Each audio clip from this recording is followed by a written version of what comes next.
In this video, the widespread demolition in China will be discussed with respect to its cultural reverberation. Many artists were affected by and made their comments on the destruction of one of the country's most beautiful landscapes in the wake of the Three Gorges Dam construction. The project drowned most of the scenery with its rich cultural heritage along the Yangtze River. In this same vein, the dam construction further spurred the extinction of the Baiji or Yangtze River dolphin and other rare species that had been unique to the place. In reaction to the cultural and environmental damage, a number of highly acclaimed film and artworks raised profound doubts regarding the project and expressed their grief in view of the desolate scenery. Similar to the concerns of video installation artist Chen Qiulin, whose work we have met in another video, internationally renowned feature film director Jia Zhangke released his eye-opening response Still Life in 2006. It reflects the decline of the region from idyllic pastoral landscapes, ancient architectural landmarks and historical towns to become a desolate post-developmental wasteland. Having become a key symbol in contemporary creative works featuring hyperurbanization, ruins frequently reach out beyond the scope of their actual occurrence, symbolizing civilizational decline at large. Intellectuals raise their voices within and outside the realm of the arts in media essays or blogs to caution that culture and the natural environment vanish together when building new infrastructure becomes an end in itself. Beijing-based novelist Yan Liangke had bought a traditional courtyard house in 2008, renovated it carefully, and only a year later watched helplessly when it was torn down by investors. Along with professionals from Beijing Cultural Heritage Protection Center, he appealed and sued and lost his case. Then he wrote an open letter to President Hu Jintao, to which he never received an answer. He's not alone in warning about a crisis of Chinese civilization when all material traces of the past are relentlessly destroyed. The Chinese word for demolition is chai. Once a building has been marked for demolition with this character, there is nearly no way for the owners to protect their homes, nor can concerned citizens safeguard the country's perishing cultural heritage. Witty graffiti artists created a pun based on this character, China. The character Chai sounds like the first syllable of the English name of the Chinese nation, whereas the second character, used for the phonetic English transcription, twists the foreign name of the nation into a local question. Literally retranslated into Chinese, the characters ask, "Where shall we demolish next?" Ai Weiwei, world-famous artist and enfant terrible of the modern Chinese art scene, has produced several series of photographs and artworks criticizing China's demolition and building frenzy. He composed a sequence of pictures of construction sites showing serial buildings from a perspective that exposes their bleak soullessness. Contrasting the still visible allure and homeliness of a pre-modern neighborhood with the cold arrogance of an emerging skyline in his work Provisional Landscapes, he also captured the departure of plants and other forms of non-human life from the new cities. His contribution to the 12 Kassel documenta in 2007 was both an homage to the ephemeral beauty of ancient handicraft and an elegy for China's cultural particularity. I collected huge quantities of old wooden doors from the Ming and Qing dynasties, from the debris of demolished buildings, and arranged them into a fragile monument.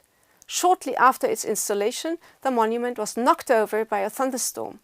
Leaving the collapsed piece of art on the show was a strong reminder of the natural forces that we humans had set out to control. In the wake of climate change, they seemed to retaliate human arrogance with increasingly disastrous effects. Ironically confronting the modern regime's infatuation with numbers, Kunming-based poet Yu Jian composed the poem Scientific Demolition Statistics.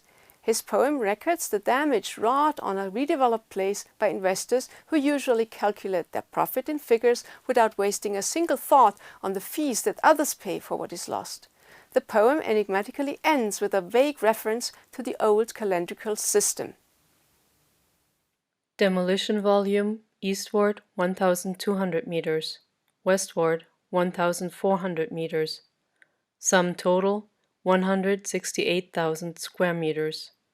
This in concrete detail equals villages 2, temples 5, eucalyptus trees 30,000, willows 5,000, wasp nests several, Magpie nests, several. Egrets flying over rice paddocks above watery fields, 167 mu. Orioles chirping in the green shade of summer foliage, 19 mu. Lotus flowers, 10,000. Dogs, 205.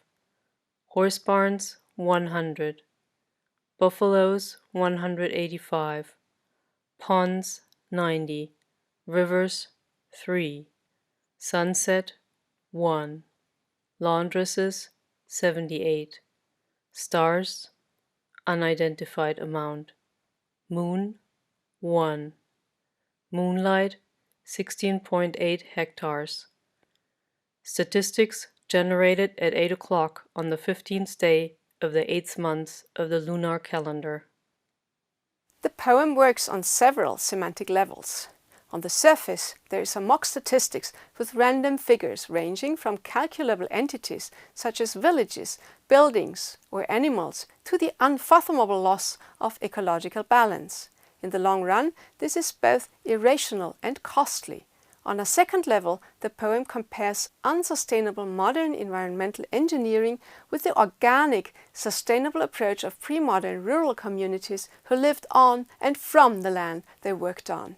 On a third level, the poem addresses the modern nation's indifferent approach towards its landscapes from an aesthetic point of view by quoting 2 lines from a famous Shanshui poem by Tang poet Wang Wei, and concluding that what it newly delivers can be no match to what was destroyed in the process. The eerie mood of this strikingly unemotional list of destroyed things and lives is chilling because it captures the zeitgeist of indifference towards everything that happens to stand in the way of short-term profit. On another occasion, Yu Jian wrote about Qiongzhu Temple, situated in the hills overlooking Kunming. He imagined the 500 Buddhist lohans or arhats who were all carved by an itinerant sculptor and his disciples some 150 years ago, weeping inconsolably as they contemplate the faceless modern city which has fallen victim to the economic miracle. On a much deeper level than just the surface plane, Yu Jian's poetic efforts to awaken his readers to the danger of cultural suicide resonate with widespread intellectual nostalgia for one's hometown and the colorful, enchanted landscapes of ancient China.